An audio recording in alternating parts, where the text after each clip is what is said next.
ಬಂಟು ಎಲ್ಲಿ ಹೋಗ್ತಿದ್ದೀವಿ ಬಂಟು? Beach. Beach ಎಲ್ಲಿ beach? Family beach. Family beach ಎಲ್ಲ ಮನೆ ರೆಸಾರ್ಟ್ಗೆ ಹೋಗ್ತಾ ಇದ್ದೀವಿ ಇವತ್ತು, ಸೀಲೈನ್ ರೆಸಾರ್ಟ್ಗೆ.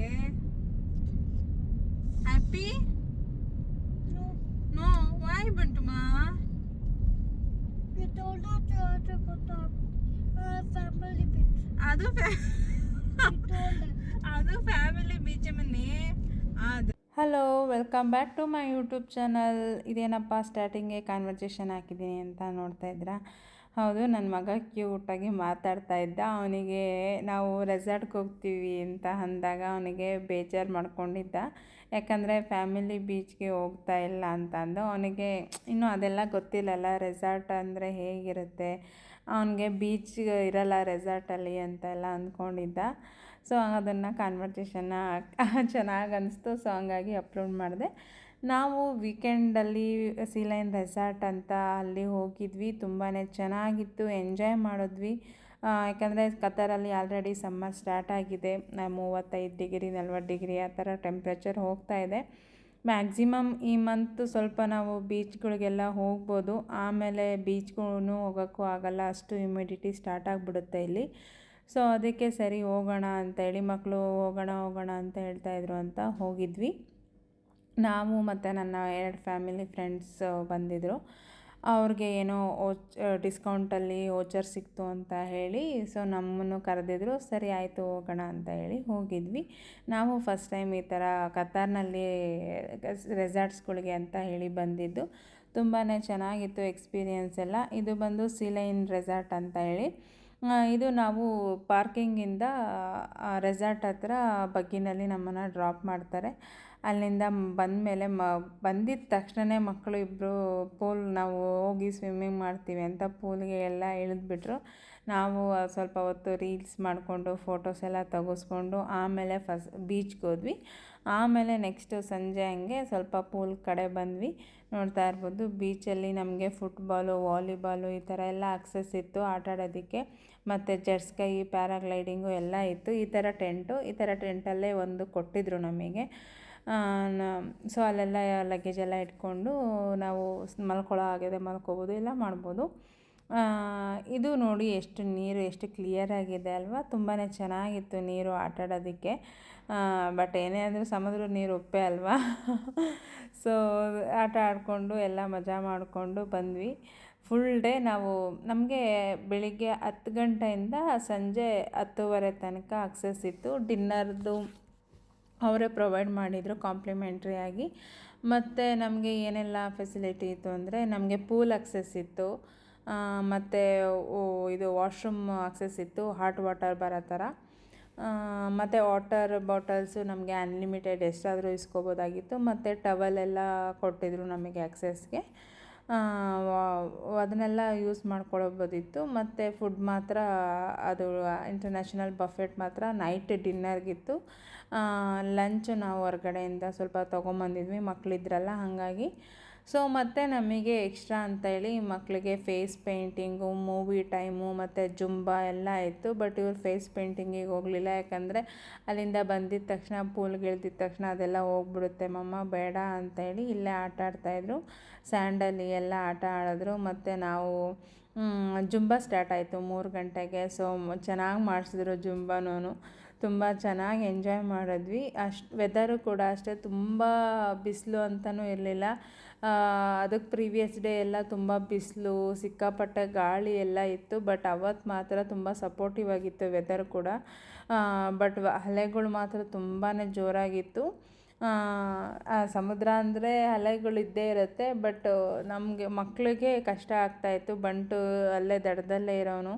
ಯಾಕಂದರೆ ಅವನಿಗೆ ಬಂದಿದ್ದ ತಕ್ಷಣ ಮಕ್ಕಳು ಕೊಡ್ಬಿಡೋದು, ಅವನಿಗೆ ಅದು ಅಭ್ಯಾಸ ಇರಲಿಲ್ವಲ್ಲ. ಸೊ ಹಂಗಾಗಿ ಅವನು ಕಣ್ಣಲ್ಲಿ ಮತ್ತು ಮೂಗಲ್ಲೆಲ್ಲ ಹೋಗ್ಬಿಡೋದು ಅವನಿಗೆ. ಸೊ ಅಳೋಕ್ಕೆ ಶುರು ಮಾಡೋನು. ಸೊ ಹಂಗಾಗಿ ಅವನು ಸ್ವಲ್ಪ ಹೊತ್ತು ಪೂಲಲ್ಲೇ ಆಟ ಆಡಿದ್ರು. ಆಮೇಲೆ ಸ್ವಲ್ಪ ಹೊತ್ತು ಬಂದು ಬೀಚಲ್ಲಿ ಹಂಗೆಲ್ಲ ಓಡಾಡಿಬಿಟ್ಟು ಮತ್ತು ಸ್ಯಾಂಡಲೆಲ್ಲ ಆಟ ಆಡಿಕೊಂಡು ಮತ್ತೆ ಅಗೇನ್ ಪೂಲ್ಗೆ ಅಂತ ಹೋದ್ವಿ. ಸೊ ಇದು ಜೆಟ್ಸ್ಕೈ. ಇದು ಒಂದೊಂದು ಥರ ರೇಟ್ ಹೇಳಿದ್ರು.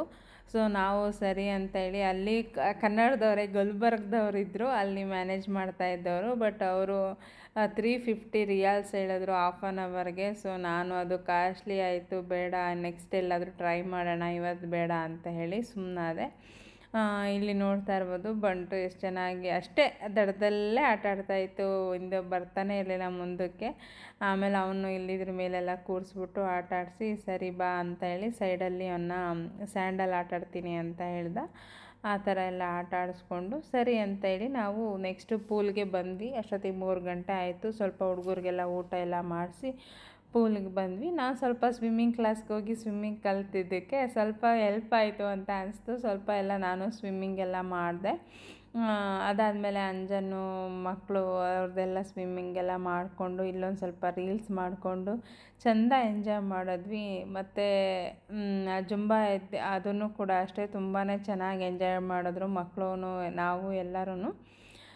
ಇಲ್ಲಿ ನಮಗೆ ಏನು ಅನಿಸ್ತಾ ಇತ್ತು ಅಂದರೆ ನಾವು ನಿಜವಾಗ್ಲೂ ಕತಾರಲ್ಲಿ ಇದ್ದೀವಾ ಅನ್ನೋ ಥರ ಫೀಲ್ ಇತ್ತು. ಯಾಕಂದರೆ ಅಲ್ಲಿ ಎಲ್ಲ ಆಲ್ಮೋಸ್ಟ್ ಬೇರೆ ಕಂಟ್ರಿಯವರೇ ಇದ್ದಿದ್ದು. ಕತಾರ್ನವ್ರು ಲೋಕಲ್ ಅನ್ನೋರು ಸ್ವಲ್ಪ ಕಮ್ಮಿ ಇದ್ದಿದ್ದು. ಜಾಸ್ತಿ ಯುರೋಪ್ ಕಂಟ್ರೀಸ್ ಥರದವರೇ ಸ್ವಲ್ಪ ಜಾಸ್ತಿ ಜನ ಇದ್ದಿದ್ದು. ಸೊ ಡ್ರೆಸ್ಸಿಂಗ್ ಸ್ಟೈಲ್ ಆಗಲಿ ಎಲ್ಲ ಡಿಫ್ರೆಂಟ್ ಆಗಿತ್ತು. ಸ್ವಿಮ್ ಸ್ಯೂಟ್ ಅಂತ ಅಂದರೆ ಆ ಥರನೇ ಸ್ವಿಮ್ ಸ್ಯೂಟ್ ಥರನೇ 2 ಪೀಸ್ ಥರ ಎಲ್ಲ ಹಾಕ್ಕೊಂಡಿದ್ರು. ಸೊ ಅದನ್ನು ನೋಡ್ತಾ ಇದ್ದರೆ ನಾವು ನಿಜವಾಗ್ಲೂ ಕತಾರ್ನಲ್ಲಿ ಇದ್ದೀವಾ ಅಂತ ಅನಿಸ್ತಾಯಿತ್ತು. ಯಾಕಂದರೆ ಕತಾರ್ ಡ್ರೆಸ್ಸಿಂಗ್ ಕಲ್ಚರೇ ಬೇರೆ. ಅಲ್ಲಿ ಆ ರೆಸಾರ್ಟಲ್ಲಿ ಇದ್ದಿದ್ದ ಡ್ರೆಸ್ಸಿಂಗ್ ಕಲ್ಚರು ನೋಡಿಬಿಟ್ಟು ತುಂಬಾ ವೈಬ್ ಬೇರೆ ಅನಿಸ್ತಾಯಿತ್ತು. ಇದೆಲ್ಲ ಎಂಜಾಯ್ ಮಾಡೋ ಅಷ್ಟರಲ್ಲಿ 3 ಗಂಟೆ ಆಯಿತು. 3 ಗಂಟೆಗೆ ಜುಂಬಾ ಸ್ಟಾರ್ಟ್ ಮಾಡ್ತೀನಿ ಅಂತ ಇವ್ರು ಮಾರ್ನಿಂಗ್ ಹೇಳಿದರು. ಸೊ ಇವ್ರು ಬಂದು ಜುಂಬಾ ಸ್ಟಾರ್ಟ್ ಮಾಡಿದ್ರು. ಎಲ್ಲರೂ ಫುಲ್ ಖುಷಿಯಾಗಿ ಜುಂಬಾನ ಶುರು ಮಾಡಿದ್ರು. ಮಕ್ಕಳೆಲ್ಲ ಫ್ರಂಟಲ್ಲಿ, ಅಡಲ್ಟ್ಸ್ ಎಲ್ಲ ಬ್ಯಾಕಲ್ಲಿ ನಿಂತ್ಕೊಂಡು ಎಲ್ಲರೂ ಆಲ್ಮೋಸ್ಟ್ ಪೂಲಲ್ಲೇ ನಾವು ಆಕ್ವಾ ಏರೋಬಿಕ್ಸ್ ಅಂತ ನಿಮಗೆ ಗೊತ್ತಿರುತ್ತೆ ಅಲ್ವಾ. ಸೊ ಆ ಥರನೇ ನಾವು ಪೂಲಲ್ಲೇ ಜುಂಬಾ ಮಾಡ್ತಾಯಿದ್ವಿ. ಅವರು ಅಲ್ಲಿ ಜುಂಬಾ ಮಾಡಿ ತೋರಿಸ್ತಾಯಿದ್ರು ಯಾವ ಥರ ಮಾಡೋದು ಏನು ಎತ್ತ ಅಂತ ಅಂದ್ಬಿಟ್ಟು. ಇದನ್ನೆಲ್ಲ ಎಂಜಾಯ್ ಮಾಡಿಕೊಂಡು ನೈಟು ಡಿನ್ನರ್ಗೆ ಹೋಗೋ ಟೈಮಲ್ಲಿ ಬಂಟುಗೆ ನೆನಪಾಗಿದೆ ನಾವು ಬೇರೆ ಕಂಟ್ರಿನಲ್ಲಿದ್ದೀವಿ ಅನ್ನೋ ಥರ ಫೀಲ್ ಬಂದಿದೆ. ಯಾಕಂದರೆ ಲಾಸ್ಟ್ ಟೈಮ್ ಜಾರ್ಜಿಯಾಗೆ ಹೋದಾಗೆಲ್ಲ ನಾವು ಹೋಟೆಲಲ್ಲಿ ಸ್ಟೇ ಮಾಡಿದ್ದಾಗಲಿ ಅಥವಾ ಹೊರ್ಗಡೆ ಇದ್ದಿದ್ದಾಗಲಿ ಅದೆಲ್ಲ ಅವನಿಗೆ ನೆನಪಾಗಿದೆ. ಸೊ ಅವನು ಹೇಳ್ತಾ ಇದ್ದ, ಅಮ್ಮ ನಾವು ಜಾರ್ಜಿಯಾದಲ್ಲಿ ಇದ್ದೀವಾ ಅಂತಂದು. ಅವನು ತುಂಬಾ ಮಿಸ್ ಮಾಡ್ಕೊತಾ ಇದ್ದಾನೆ ಜಾರ್ಜಿಯಾನ. ಯಾವಾಗಲೂ ಹೇಳ್ತಾ ಇರ್ತಾನೆ ನಾವು ಮತ್ತೆ ಜಾರ್ಜಿಯಾಗೆ ಹೋಗೋಣ ಮಮ್ಮ. ಅದರಲ್ಲೂ ಡ್ರೈವರ್ ನಮ್ಮ ಜೊತೆ ಏನು ಜಾರ್ಜಿಯಾದಲ್ಲಿದ್ದರು ಅವ್ರನ್ನೂ ಅಷ್ಟೇ ತುಂಬ ಮಿಸ್ ಮಾಡ್ಕೊತಾ ಇದ್ದಾನೆ, ನಿಕ್ಕು ಅಂತ ಹೇಳ್ತಾ ಇರ್ತಾನೆ. ಸೊ ಅದು ಹೋಟೆಲಲ್ಲಿ ಡಿನ್ನರ್ಗೆ ಅಂತ ಹೋದಾಗ ಅಲ್ಲೂ ಹೇಳ್ತಾ ಇದ್ದೀವಿ, ವಿ ಆರ್ ಇನ್ ಜಾರ್ಜಿಯಾ ಅಂತಂದು ಖುಷಿ ಪಡ್ತಾ ಇದ್ದ. ನಾನಿಲ್ಲ, ಇದು ಕತ್ತಾರಮ್ಮ, ಊಟ ಮಾಡಿಕೊಂಡು ಒಂದು ಸ್ವಲ್ಪ ಹೊತ್ತಿದ್ದು ಮತ್ತು ನೈಟ್ ಮಲ್ಕೊಳಕ್ಕೆ ಮನೆಗೆ ಹೋಗ್ತೀವಿ ಅಂತ ಅಂದ್ವಿ. ಅವನು ಇಲ್ಲ ಮಮ್ಮ ಇಲ್ಲೇ ಇರೋಣ ಅಂತಂದು ಹೇಳ್ತಾ ಇದ್ದ. ಬೆಳಗ್ಗೆ ಬರಬೇಕಾದ್ರೆ ಮಾತ್ರ ಅವನು ಏನೂ ಇಲ್ಲ, ನೀನು ರೆಸಾರ್ಟ್ಗೆ ಹೋಗ್ತಾ ಇದೆಯಾ, ಫ್ಯಾಮಿಲಿ ಬೀಚ್ಗೆ ಹೋಗ್ತಾ ಇಲ್ಲ ಅಂತ ಏನು ಹೇಳ್ತಾ ಇದ್ದ, ಬೇಜಾರು ಮಾಡ್ಕೊಂಡಿದ್ದ. ಬಟ್ ಸಂಜೆ ಆದಂಗೆ ಅವನಿಗೆ ಯಾಕಾದರೂ ಮನೆಗೆ ಹೋಗ್ತೀವೋ ಇವಾಗ, ಯಾಕಾದರೂ ಟೈಮ್ ಆಗ್ತಿದೆಯೋ ಅನ್ನೋ ಥರ ಫೀಲ್ ಬರ್ತಾಯಿತ್ತು ಅವನಿಗೆ. ಸೊ ಆ ಥರ ಎಂಜಾಯ್ ಮಾಡಿದ್ರು ಮಕ್ಕಳು ಎಲ್ಲ. ನಾವು ಅಷ್ಟೇ ತುಂಬ ಚೆನ್ನಾಗಿ ಎಂಜಾಯ್ ಮಾಡಿಕೊಂಡು ರೀಲ್ಸ್ ಮಾಡಿಕೊಂಡು. ಸೊ ಅಂಜನ್ಗೂ ಸ್ವಲ್ಪ ರೀಲ್ಸ್ದು ಕ್ರೇಜ್ ಬಂದಿದೆ. ಅವ್ರಿಗೆ ಡ್ಯಾನ್ಸ್ ಬರಲ್ಲ ಅವ್ರಿಗಷ್ಟು, ಬಟ್ ನಾನು ಟ್ರೈ ಮಾಡ್ತೀನಿ ಅಂತ ಏನೋ ಸ್ವಲ್ಪ ಟ್ರಿಪ್ಪಿಂದ ಮಾಡ್ತಾ ಇದ್ದಾರೆ. ಸೊ ಅದೆಲ್ಲ ನೋಡಿದ್ರೆ ಖುಷಿಯಾಗುತ್ತೆ. ಏನೋ ಒಂಥರ ಫನ್ ಇರುತ್ತಲ್ವ ರೀಲ್ಸ್ ಮಾಡಬೇಕಾದ್ರೆ. ಲೈಕ್ಸು ಕಮೆಂಟ್ಸು ಪಕ್ಕಕ್ಕಿಟ್ರೆ ನಮಗೆ ಒಂಥರ ಏನೋ ಒಂದು ಬಾಂಡಿಂಗ್ ಇರುತ್ತೆ ಫ್ಯಾಮಿಲಿ ಜೊತೆ. ಆ ರೀಲ್ಸ್ ಮಾಡಬೇಕಾದ್ರೆ ಮಜಾ ಇರುತ್ತೆ. ಅವ್ರು ಹಿಂಗೆ ಮಾಡಿದ್ರು ಇವ್ರು ಹಿಂಗೆ ಮಾಡಿದ್ರು ಅಂದ್ಕೊಂಡು ಎಷ್ಟು ಫನ್ ಮಾಡ್ತೀವಿ. ಸೊ ಅದೆಲ್ಲ ನೋಡಿದ್ರೆ ಒಂಥರ ಚೆನ್ನಾಗಿ ಅನಿಸುತ್ತೆ.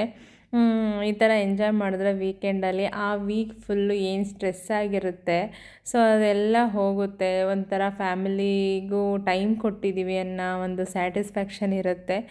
ಸೊ ಇದೆಲ್ಲ ಮಾಡಿಕೊಂಡು ಮನೆಗೆ ನಾವು ನೈಟು ಒಂದು 10 ಗಂಟೆ ಹಂಗೆ ಸಾಕು ಅಂತ ಹೇಳಿ, ಯಾಕಂದರೆ ಮಕ್ಕಳು ಅಷ್ಟೊತ್ತಿಗೆ ಅಲ್ಲೇ ಫುಲ್ಲು ನಿದ್ದೆ ಮೂಡಿಗೆ ಬರ್ತಾಯಿದ್ರು. ಎಲ್ಲಿ ಕೂತ್ರೂ ನಿದ್ದೆ ಅನ್ನೋ ಥರ ಹಾಗೆ ಇದು ಮಾಡ್ತಾಯಿದ್ರು. ಯಾಕಂದರೆ ಫುಲ್ ಡೇ ನೀರಲ್ಲಿ ಆಟ ಆಡಿದ್ರು ಅಲ್ವಾ. ಸೊ ಹಂಗಾಗಿ 10 ಗಂಟೆಗೆ ಸರಿ ಆಯಿತು ಹೋಗೋಣ ಅಂತ ಹೇಳಿ ಬಂದ್ವಿ. ಬರ್ತಾ ಅವ್ರು ಕಾರಲ್ಲೇ ಮಲ್ಕೊಂಬಿಟ್ರು. ಬಂದು ನಾವು ಮನೆಗೆ ರೀಚ್ ಆಗಬೇಕಾದ್ರೆ 11 ಆ ಥರ ಆಗಿತ್ತು ಬಂದು ಮನೆಗೆ. ಸೊ ಬೆಳಿಗ್ಗೆ ಎದ್ದೇಳಬೇಕಾದ್ರೆ ಫುಲ್ಲು ಬಾಡಿ ಪೇಯ್ನು. ಬೆಳಿಗ್ಗೆ ಎದ್ದಾಗ ಅವತ್ತೇನೂ ಅನಿಸ್ತಾ ಇರಲಿಲ್ಲ, ಬೆಳಿಗ್ಗೆ ಎದ್ದರೆ ಫುಲ್ಲು ಬಾಡಿ ಪೇಯ್ನು. ಮಕ್ಕಳು ಅಷ್ಟೇ, ಅಮ್ಮ ಕಾಲು ನೋವು ಅಂತ ಹೇಳ್ತಾಯಿದ್ರು. ಸೊ ಈ ಥರ ಆಗಿತ್ತು ನಮ್ಮ ವೀಕೆಂಡ್. ನಿಮ್ಮ ವೀಕೆಂಡ್ ಹೇಗಿತ್ತು ಅಂತ ನನಗೂ ಕಮೆಂಟ್ ಮಾಡಿ ತಿಳಿಸಿ. ವಿಡಿಯೋ ಇಷ್ಟ ಆಗಿದ್ದರೆ ಲೈಕ್ ಮಾಡಿ, ಶೇರ್ ಮಾಡಿ.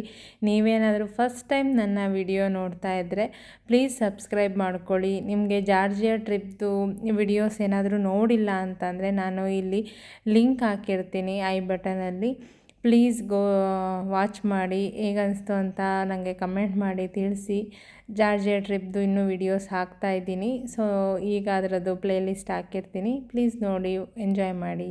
Thank you for watching this video. Love you all. Bye bye.